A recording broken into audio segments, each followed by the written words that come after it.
When I was 8 years old, me and my family went camping at Fort DeSoto Campgrounds. This is part of Fort DeSoto National Park, right outside of St. Petersburg.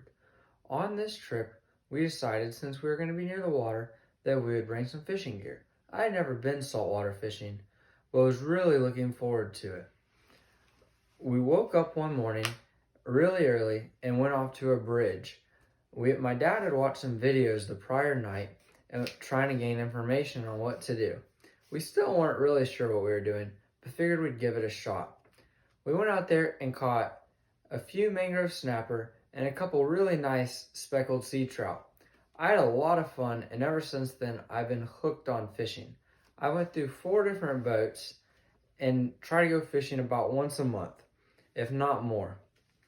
I routinely read about aquatic environments, and I've learned a lot about overfishing, algae blooms, specifically red tide, and how big the ocean is and how much is in it.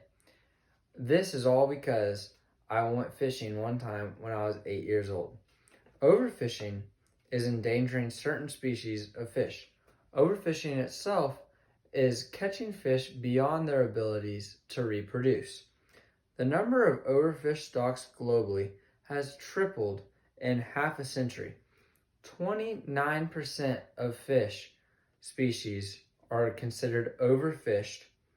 This is because today people consume 50% more fish than they did 50 years ago.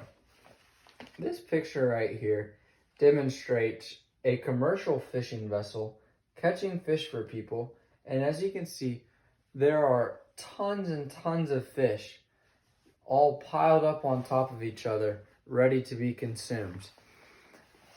Not only does this massive amount of fish being kept hurt the specific fish populations, but it also hurts apex predators such as sharks.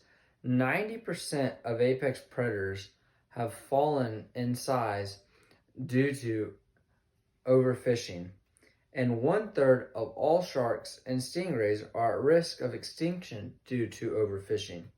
1/3 of the world's fisheries are currently pushed beyond their biological limits. Algae blooms have wiped out massive numbers of marine life. An example of an algae bloom is right here, where millions of fish are all piled up dead on top of each other, as you can see. Algae blooms typically occur during warm months, and red tide is one of the most devastating algae blooms.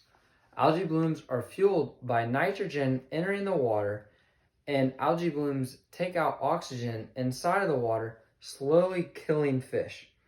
Levels of nitrogen in water has increased 100% in the last 25 years, which has increased the amount of algae blooms happening.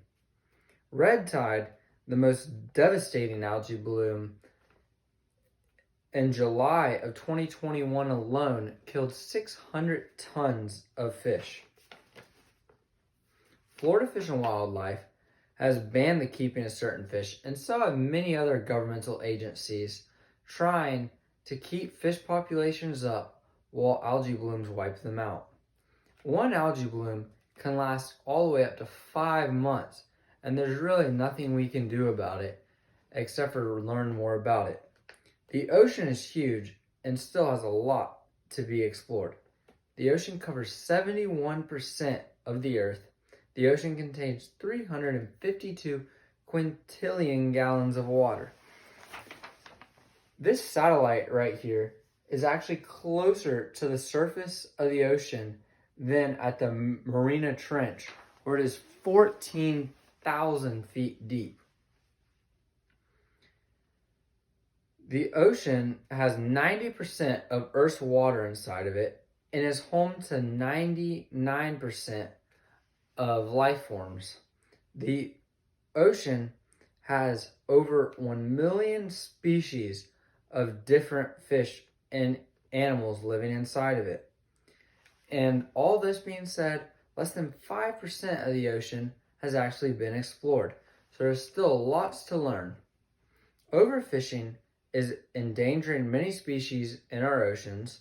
Algae blooms, specifically red tide, are wiping out massive amounts of fish All this being said, the ocean is huge, has many species yet to be identified and explored, and plethoras of areas that have never been seen by man.